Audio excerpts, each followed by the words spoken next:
Angawaan olaantuun Ameerikaa ministeera muummee Abiyyi Ahmad wajjiniin marii bu'a qabeessa taasisuu waajjirri isaanii ibse. Guyyaa har'aa bulchaan Itiyoophiyaa ministeera dhimma alaa Ameerikaatti itti aantuu dhimma Afrikaa Moolifii fi qondaaltota kaan wajjiniin mari'ataniiru. Dhimmi mariis dhimma naannichaa ta'uu himan. Mootummaan US gama isaan dhimmoota nagaa fi mirga namoomaa irratti mariin taasifamuu ibseera. Eeliyaas Mulugeetaa dabalee isinitti hima. Jilli ministeera dhimma alaa Ameerikaatti itti aantuu dhimma Afrikaa Moolifiin durfamu torban kana eegalee Finfinnee jira. Walga'ii gamtaa Afrikaa irratti hirmaachuun alatti aangawoota Itoophiyaa waliin akka mari'atan akkuma ibsameen guyyaa har'aa ministeera muummee Abiyyi waliin mari'ataniiru. Aadde Moolii waliin gaanfa Afrikaatti ergamaan addaa US Mike Hammer akkasumas Itoophiyaatti ambaasaaddarri US ministeera muummee Abiyyi waliin wal arganiiru. Waajjirri Aadde Moolii galgala kana akka ibsetti ministeera muummee Abiyyi waliin marii bu'aa qabeessa taasisuu ibseera. Ammoo waan bal'aa hin dubbanne. Dhimmoonni mariis nagaa, tasgabbii, demokraasii, mirga namoomaa fi badhaadhina Itoophiyaa fi gaanfa Afrikaatti haala itti fufsiisuun danda'amu irratti akka ta'e ibse. Ministeerri muummee Abiyyi Ahmed gama isaaniin dhimmoota naannichaa irratti mari'achuu malee waan dabalataa ibsan hin qabani. Kunis ta'u booda kana biyyoonni lixaa Ameerikaa dabalatee dhimmi yaaddoo irratti ibsan keessaa tokko ajjeechaadha. Ajjeechaa torban lama dura naannoo Amaaraa, Maraawii fi kaanitti mudate embaasiin US Finfinnee argamu qaama walabaan akka qoratamu gaafateera. Gamtaan Awurooppaas yaaduma wal fakkaataa ibse. Guyyaa har'aas embaasiin UK Finfinnee argamuu fi embaasiin Kanadaa yaaduma wal fakkaataa dhiyeessan. Rakkoon naannoo Amaaraa dabalatee bakkeewwan biyyattii garaagaraa jiru marii qofaan akka furamuu fi lammiileen nagaa akka tikfaman mootummoonni lixaa gaafataniiru. Dabalataan waliigaltee ulaa galaanaa Itoophiyaa fi Somaalilaand mallatteessan irratti Ameerikaan biyyoota yaaddoo ibsan keessaa tokko ta'uun ni beekama. Somaaliyaan gamtaan Afrikaa dhimma kana akka mari'atu gaafachuun ishees ni yaadatama. Dureewwan gamtaa Afrikaa xumura torban kanaa mariif Finfinneetti wal argu. Rakkiin naannoo Amaaraatti namoota albuuda baasuudhaaf holqa keessatti danqaman baraaruudhaaf eegalame addaan cituun ibsame.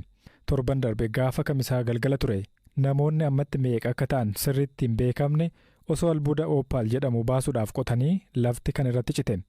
Taateen kun naannoo Amaaraa godina Walloo Kibbaa aanaa Dalantaatti mudate. Eegasii hawaasni naannoo fi maatii dabalatee dhiphina guddaa keessa jiru.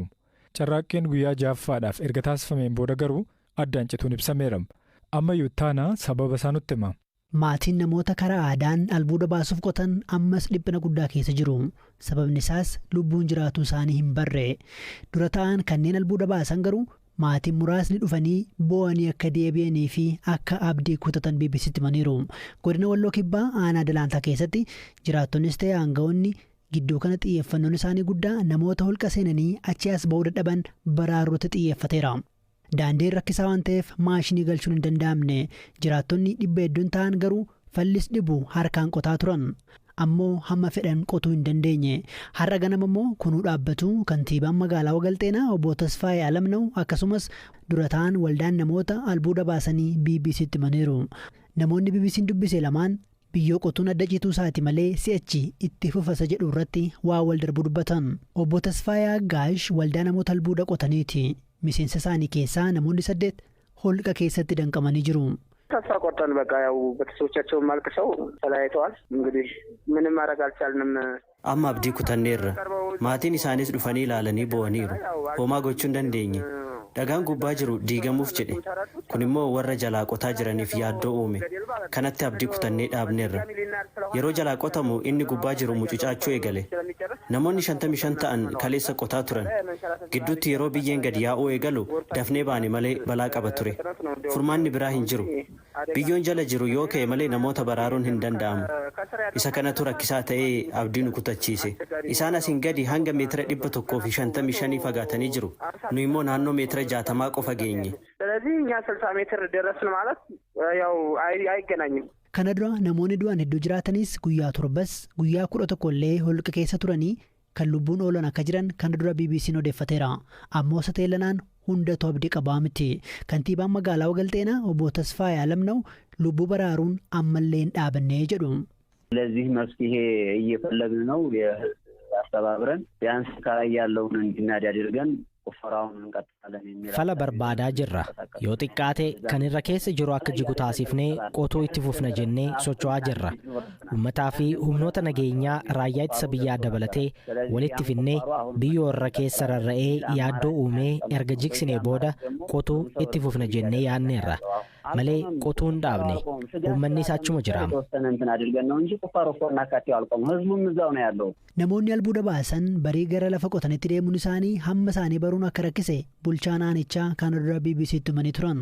Albuudni Opal jedhamu wal'aansa fayyaaf akkasumas faayaaf oola.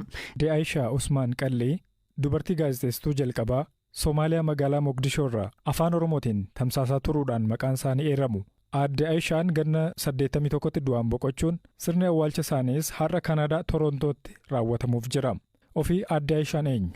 Waggoota 30tti dhiyaatuuf Aadde Aishaa Usmaan Qallee kan beekan obbo Abdurrashiid Abdurramaan Kanaadaa Torontoo irraa dubbisneerra. Dhaloonnis naannawa Harargee Bahaati. Ijoollummaadhaan biyyaa baatee naannawa Hargeysaa jiraachuu turte achirraa haala soso'a naannawa yeroo namaallee hedduudha quba qabdii gargaaruu turte mana siitti waa hedduu godhuu turan Hargeysattis Moogiltuu faan jaarraa abbaa gadaa faan san booda jalqaba 70mootaa Mogadishootti godaante gurraachi godaante raadiyoo afaan Oromootu ture yeroo sanitti Salaamsiyyoo Bareentoo faa jira warri hawwisoon afran kalloo irraa warri achidha kan warri Kashanbisaa Yoonis Abdullaahii achi turanii isaan ta'uudhaan walleelee beeksisuudhaan raadiyoo irratti dhaadheessaa adda addaa qopheessuudhaan gaafa biyya turre dhageeffachaa turre odoo raadiyoon Itoophiyaa kan afaan Oromoo gaaraa taraa duraatiif kan baname Harariitti 1973 odoo inni hin banamin dura ture. Raadiyoon Mogadishoo jiru afaan Oromootiin warreen tamsaasa gara jalqabaa tamsaasan keessaa ta'utu eerama. Wanni yaadannoon isinitti yaadatu tokko dubartii Oromoo taatee raadiyoo irratti baatee kanaaf jalqabaati qooda guddaa laattee sodaa malee yeroo sanitti beeku yeroon dubartoonni isteejii irratti bahanii dubbatanii haasawanii miti barree jalqaba 70moota. Haalli afaan Oromootis akka ammaa kana turre inni dhageeffatamus kanuma isaanii kanuma sagaluma Mogadishoo irraa dabru ture gama keenyatti kan dhageeffamu karaa bahaatti. Kanaaf xaxxoo guddaa qabdi walleeleen isiin dhiheessaa turte akkaataa isiin itti dhiheessitu haala isiin hawaasatti bu'aasitu intarteenara beekte nama isteejii irratti bahee nama intarteen godhu very attractive ogaa isteejii irratti baatee haasu. Isiin qophii wallee raadiyoodhaan tamsaasuutu jira isanirra beekamtee walleelee dhaadheessitii akkaan nama jabduudha nama isteejii irrattis asittillee eega dhufte 91 jalqaba dhufte asittillee haaluma sanitti nu gargaaru hawwisoo naannoo kanatti qabachaa turre walleeleen isiin dhaadheessaa turte sagaleen isii kun hundi gaa onlaayinii jira qooda guddaa fudhata hawwisoo asitti ijaarre keessatti jalqaba 90mootaa irraa kaasee 91-92 nama beekamtuudha naannoo bahaa keessatti namni adda ashaaqaan limbee jiru. Dhaloonni ammaa kun yoo beekuu dhabe malee hawaasni warri jiru warri daaddaa kiyyaa warri sanboodaatis leetlii nama umrii lafa bulee eegaa fayyaa dhabuu jalqabdees bubbulee jira waggaa 4 ta'a.